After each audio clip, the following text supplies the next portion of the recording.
Hey guys, I just got a video from somebody. I'm going to keep them unknown just for security reasons.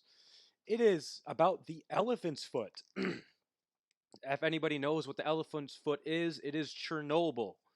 Chernobyl's radiation sludge shit. Um, I researched Chernobyl in middle school, and I love Chernobyl. I don't love what happened. I love the history of it, and I'm usually not into this type of shit. But God, shit, I just almost died. Um, this shit's super fascinating to me. We are going to watch a video that's called "The Elephant's Foot: Corpse of Chernobyl." I will put the link in the description down below. Make sure you subscribe or like if you want to see more shit. Like once again, this shit. I'm not very smart, okay, but this is extremely fascinating to me. Um, yeah, let's get into this. I am very excited. It's about 15 minutes, so let's do this. 200 seconds. 200 seconds next to it would lead to a relatively quick death, which is better than many alternatives. Spend just 30 seconds near it, and dizziness and fatigue would find you a week later. 2 minutes of exposure, and your cells would soon begin to hemorrhage. 4 minutes, vomiting, diarrhea, fever.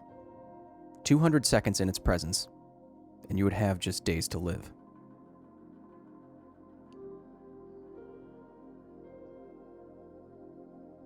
This shit's By the fall of crazy. 1986, emergency crews fighting to contain the nuclear disaster at the Chernobyl nuclear power plant made it into the basement. They turned a corner into a steam corridor beneath failed reactor number 4 and found not steam, but black lava that had oozed out of the core, eaten through meters of concrete, and settled on the floor. The largest and most famous formation in the corridor was a 2-ton wrinkled mass that their radiation sensors firmly told them not to approach. With cameras pushed in from around a corner, the workers documented the dimly lit mass. According to readings taken at the time, the So apparently it's glowing. Or some shit, if I understood correctly. still hot portion of the molten reactor core was putting out enough radiation to give anyone within 3 feet of it a lethal dose in just 200 seconds. This is the true story of the elephant's foot.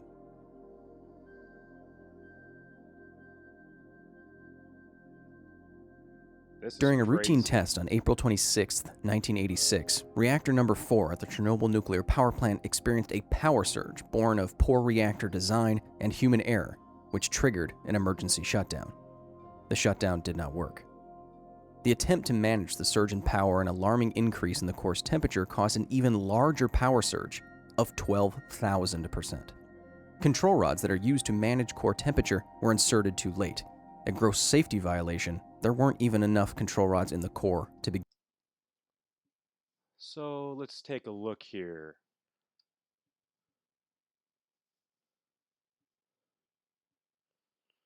Hot water rods, obviously. Cold water, as you can tell. Looks like these are tanks that will take hot water, and these are fed cold water to regulate the temperature of the core of this. Huh. That's... Yeah, what's number 12? Steam separator. Oh, okay. So it turns this into steam. Okay, gotcha. That's really cool.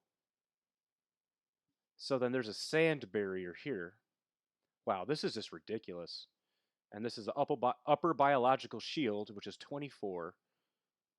Um, and the obviously the number 15. This is the reactor itself, bro. This is some fascinating shit. Begin with. Their insertion into the increasingly hot core caused the rods themselves to crack and fracture, locking them in place.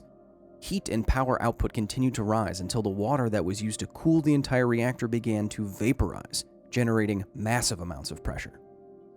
The first explosion from the steam inside the reactor was large enough to send a 4 million pound lid of the reactor assembly through the roof of the building. The reactor now fatally damaged, the remaining cooling water from broken channels seeped into the reactor as well, flashing directly into steam as it touched the soon-to-be glowing hot nuclear fuel rods. A second, even more massive explosion followed shortly after the first, belching core material into the air, spreading fire and radioactive ash. It is estimated that the fires that rage in Reactor 4 spread 400 times more radiation than the nuclear blast that wiped Hiroshima off the map. Over 160,000 square kilometers of Russia and Europe were eventually contaminated.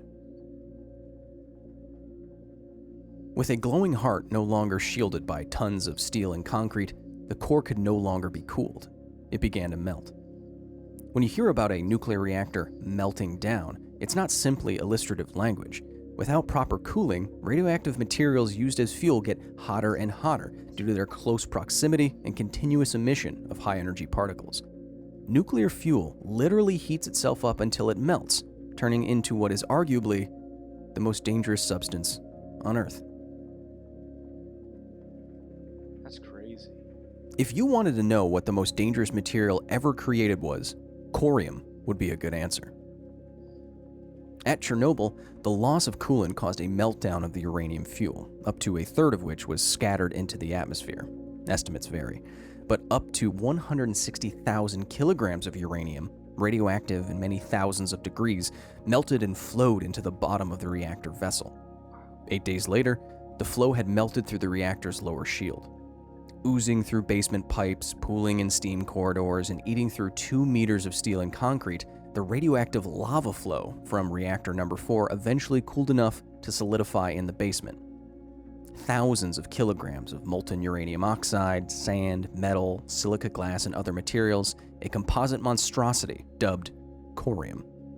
In addition to being the world's arguably most dangerous material, it might be also the rarest artificial material. Corium is only formed in a nuclear meltdown. Whoa. Corium has only been created accidentally 5 times.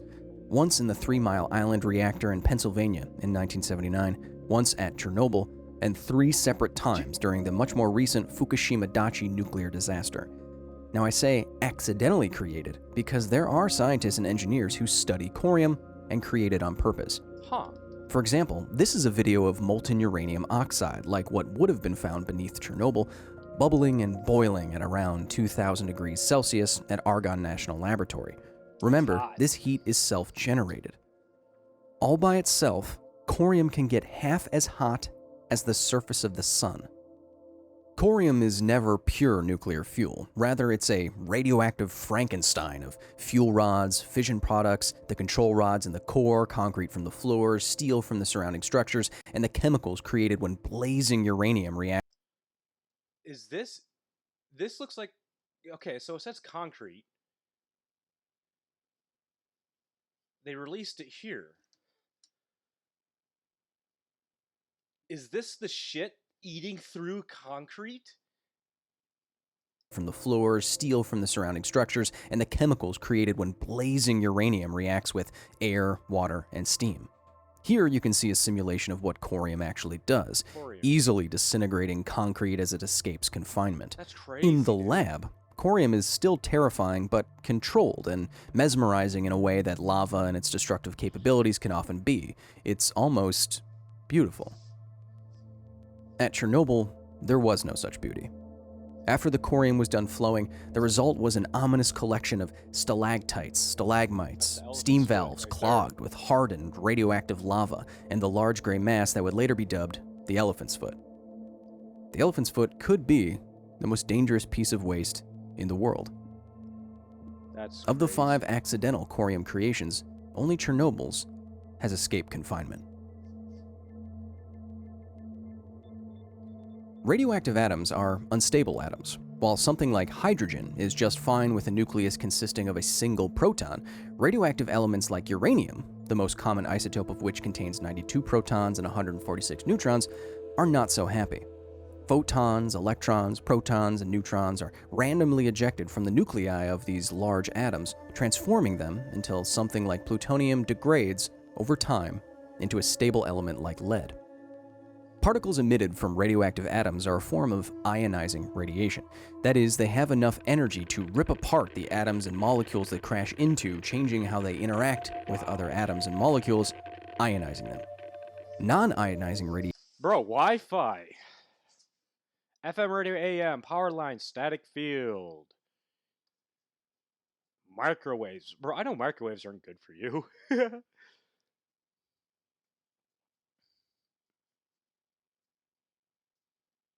Tanning. Bro, tanning booths. I've heard of people getting skin cancer from them things. Those things aren't. Radiation, on the other hand, like That's the why I don't kind do that emitted by shit. your cell phone, does not have enough energy to break atomic bonds. Ionizing radiation, then, directly causes the terrible symptoms of radiation sickness by simply smashing through enough molecular machinery in your body. DNA can be repaired, new cells can be generated, but with enough nanoscopic damage, cells start to function irregularly or die outright, leading to cancer or organ failure, respectively. Because of the way radiation damages human cells by knocking atoms and molecules out of place, death by radiation is a, relatively speaking, slow one.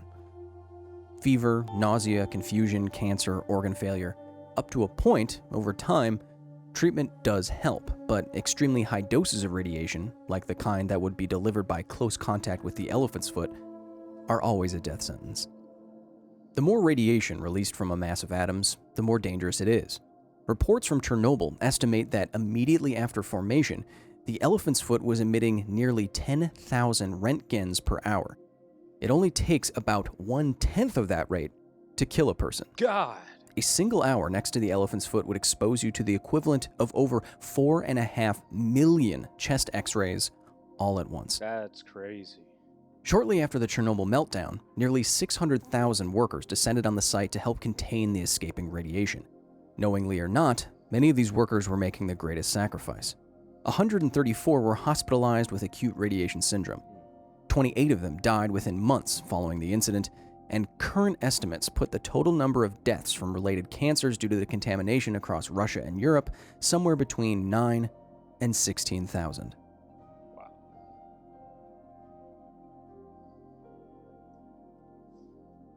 After the nuclear fires at Chernobyl were finally controlled, a feat which took 9 full days, workers scrambled to contain the invisible dangers of the failed core. In May of 1986, construction began on the sarcophagus, a gigantic concrete enclosure built to seal off the radiation from the outside world. But the ruins would never be entirely contained, even after the installation of a much larger tomb in 2016. The Chernobyl sarcophagus is outfitted with access points, allowing researchers to observe the core and workers to enter. In December of 1986, researchers discovered the elephant's foot. It was a couple of meters across, over 4,000 kilograms, and put out enough radiation to prevent anyone from getting near it for more than just a few seconds. But despite the dangers, we have pictures like this one of the deadly mass. How? Well, from a safe distance, workers, or liquidators as they were called, rigged up a crude wheeled camera contraption and pushed it slowly and from around a corner towards the elephant's foot. That's weird. Dude, that's crazy. This photo, almost never seen in discussions of the elephant's foot, was taken in 1990, 4 years after the incident. The slide the photo is on was given to a Dr. Bill Zoller at the University of Washington's Department of Chemistry. The caption reads, quote, "This is a slide I obtained from the Russians. It shows what is called the elephant's foot. The Russians obtained this picture by sending a man down there with a camera. He took one picture and then came back up. I was told that he died from the radiation he had received. This picture cost a man his life." End quote. When this photo of the elephant's foot was taken, 10 years after the disaster, the elephant's foot was only emitting 1/10 of the radiation it once had been. Still, merely 500 seconds of exposure at this level would bring on mild radiation sickness, and a little over an hour of exposure would be fatal. Another photo, a timed selfie by Russian nuclear inspector Artur Korneyev, is arguably the most famous and most disturbing photo of the elephant's foot. According to an investigation by Atlas Obscura, the ghostly image of Artur is likely not due to anything spooky, just the shutter speed, as is the time-lapse-like streak from the flashlight. But the grittiness you see in the photo, that's from the radiation. That's crazy. Over time, the elephant's foot has decomposed. It has puffed dust while its surface cracked, but more than 30 years later, it is still quite dangerous. In 2001, levels were measured that would give you a lethal dose of radiation in under 60 minutes. That's crazy. Extrapolating from how radiation sources degrade over time, today that deadly limit is probably a few hours, and today, the elephant's foot, once nuclear lava eating through the corpse of Chernobyl, is still hotter than the surrounding air temperature and environment thanks to the radioactive heat pulsing inside of it. Born of human error, continually generating heat in the basement of a failed power plant, the elephant's foot is still melting into the base of Chernobyl, albeit very slowly. If it hits groundwater, scientists still worry that it could trigger another explosion like the one that killed the core and lifted 4 million pounds like it was a paperweight, or it could leach radioactive material 4 million pounds like it was a paperweight, or it could leach radioactive material into the water that nearby residents drink. Long after bleeding from the core, this unique piece of waste continues to be a terrifying testament to the potential dangers of nuclear power, even though nuclear power as a whole is extremely safe.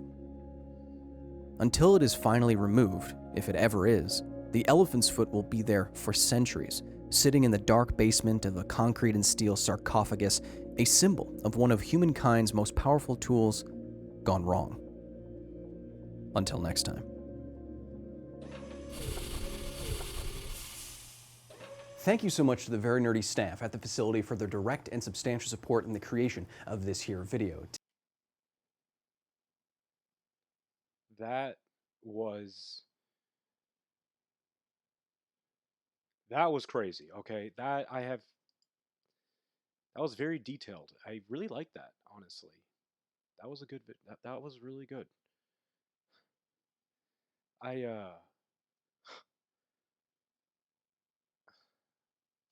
wow. I'm at a loss for words. That's I want to go to Chernobyl. God damn it. You know, I found a YouTuber he explored the abandoned city of Chernobyl and you could see the stacks from a distance. Um, of the reactors. He didn't go to them or nothing like that. He's a very cool YouTuber. I'll try to find his YouTube channel. Y'all can go subscribe to him. I believe his YouTube name is Shiesty or something like that. It's like a 3 hour video of him going through the abandoned city of Chernobyl. Like he goes on the Ferris wheel, and it's just a crazy video. I really thought it was really cool. Wow. Thank you guys for watching. As always, I appreciate it a lot. And if you didn't, okay, nice.